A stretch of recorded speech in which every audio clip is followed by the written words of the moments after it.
Hello friends, welcome back to our channel. তো ready হয়ে গেছি, একেবারে রেডি হয়ে ভিডিওটা স্টার্ট করছি। আর মেয়েকেও রেডি করিয়ে দিয়েছি, মেয়েকে শাড়ি পরিয়েছি। তো এটা হচ্ছে সরস্বতী পুজোর ভিডিও, অনেকটা লেট আপলোড করছি যেহেতু এডিট করার টাইম পাইনি একদম। তো এবছর আমাদের বাড়িতে পুজো হবে না। তো এই যে দেখো মেয়ে বাইরে দাঁড়িয়ে রয়েছে। তো হবে মেয়ের বন্ধুর বাড়িতে। তো আমাদের যে ঠাকুরমশাই তিনি অসুস্থ হয়ে গেছে, ওই জন্য এই বছর আমাদের বাড়িতে আর পুজো হবে না, সামনের বছর আবার হবে।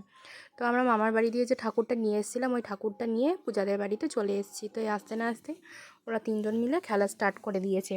আর এইদিকে পূজা সব ঠাকুরের জিনিসপত্র গুছাচ্ছে। তো কি করা যাবে, এবছর আমাদের বাড়িতে আর পুজো হবে না। তো ওই জন্য আর ঠাকুরমশাই কোনো পাইনি, সব ব্যস্ত, আগে থেকে পুজো ধরা হয়ে গেছে ওনাদের। তো আমি ঠাকুর বসিয়ে দিয়েছি এইখানটাতে। এই ঠাকুরটা মামার বাড়ি দিয়ে নিয়ে এসলাম, মানে আমার মামা শ্বশুররা সব ঠাকুর বানায়। তো ঠাকুরটা কেমন হয়েছে জানিও।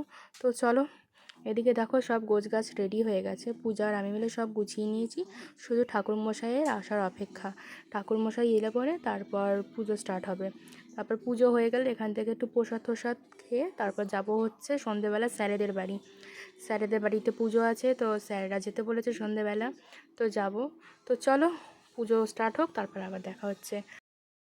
এদিকে দেখো ঠাকুরমশাই চলে এসেছে। তো মেয়েরা খুব আনন্দ পেয়েছে, কেন অনেকক্ষণ ধরেই ওরা অপেক্ষা করছিল ঠাকুরমশাই আসার জন্য। তো মধ্যিখানে ওদের ড্রেস ছাড়িয়ে দিয়েছিলাম গরম লাগছিল বলে।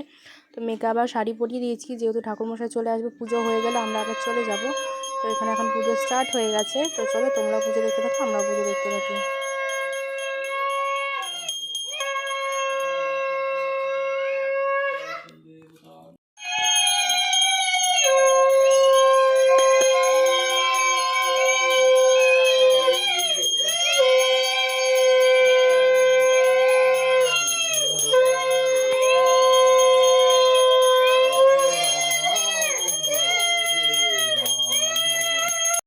গাইস, আমাদের এখন পুজো কমপ্লিট হয়ে গেছে। তো এখন প্রসাদ খেয়ে আর পূজা লুচি আলুর দম করেছে, ওইটা খেয়ে এখন আমি বাড়ি চলে যাব। তারপর সন্ধ্যাবেলা হলে রেডি হয়ে মেয়ে নাচের স্কুলে যেতে হবে। তো চলো একেবারে বাড়িতে গিয়ে তারপর আবার দেখা হচ্ছে।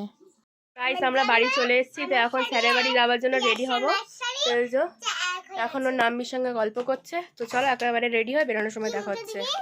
একেবারে রেডি হয়ে বেরিয়েছি, যেহেতু অনেকটা লেট হয়ে গেছে। ওই যে মা মেয়ের দিকে থাকা, একটা সোয়েটার পরে দিয়েছি, বাইরে ঠান্ডা আছে। তো চলো, বাবা ছেড়ে দিচ্ছে আমাদেরকে একেবারে স্যারের বাড়ি থেকে, তারপর দেখা হচ্ছে। আমরা স্যারের বাড়ি চলে এসেছি। স্যারের বাড়িটা পুরো টুনি লাইট দিয়ে সাজিয়েছে। চলো ভিতরে ঢুকে তারপর আবার দেখা হচ্ছে। আমরা এখন কেমন লাগছে? তো মামি মা আট করে শাড়ি পরে দিয়েছে, এই শাড়িটাও দ্বিগুণ দিয়েছিল। চলো, আমরা নিচে প্রসাদ খেয়ে চলে এসেছি এখন ছাদে। তো ছাদে স্যার ফুচকা স্টল দিয়েছে, তো এখন আমরা ফুচকা খাবো একটু পরে। আর এখানে আর সব বন্ধুদের সঙ্গে বসে রয়েছে, সবাই গল্প করছি। তো চলো ফুচকা টুচকা খেয়ে তারপর আবার পরে দেখা হচ্ছে।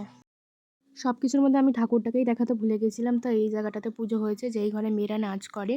তো স্যার খুব সুন্দরভাবে ওই জায়গাটা সাজিয়েছে। আর ঠাকুরটা কেমন হচ্ছে অবশ্যই বলো। যেই টাইমে পুজো হয়েছিল আমি যেতে পারিনি, কিন্তু স্যার ভিডিও আমাকে পাঠিয়ে দিয়েছিল, জানে আমি ভিডিও করি আর যাতে আমি ভিডিওতে দিতেও পারি, সেই জন্য। তো থ্যাংক ইউ স্যার ভিডিওগুলো পাঠিয়ে দেওয়ার জন্য। আর স্যার ঘরটাকে খুব সুন্দরভাবে সাজিয়েছে, তো তোমরা একবার দেখে নাও কেমন সাজিয়েছে। তারপর চলো এখন আমরা বাইরে গিয়ে বসবো, তারপর একটু পরে আমরা চলে যাব। তো দেখো এখন আমরা এখানে বাইরে বসে রয়েছি। তো স্যার প্যাকেট করেছে, তো এখন আমরা প্যাকেট নিয়ে বাড়ি চলে যাবো, যেহেতু অনেকটাই রাত্রি হয়ে গেছে। তো চলো একেবারে বাড়িতে গিয়ে তারপর দেখা হচ্ছে। গাইস, আমরা স্যারের বাড়ি থেকে চলে এসেছি। তো স্যার অনেক কিছু আয়োজন করেছিল, ওখানে গিয়ে প্রসাদ খেয়েছি ফার্স্টে দেখলেই। আর ফুচকা স্টল দিয়েছিল, ফুচকা খেয়েছি। মেয়েও এদিকে ফুচকা খেয়েছে। মেয়ে এখন ক্লান্ত হয়ে গেছে, কিন্তু সারাদিন একটু বিশ্রাম নেই। তো মেয়ে এখন শুয়ে পড়বে খাবার খেয়ে। তো চলো, ভিডিওটা আর বেশি বড় করছি না, ভিডিওটা এখানে এন্ড করছি। দেখা হচ্ছে নেক্সট ব্লগে। চ্যানেলটাকে ফলো সাবস্ক্রাইব করে নাও। তো চলো, বাই।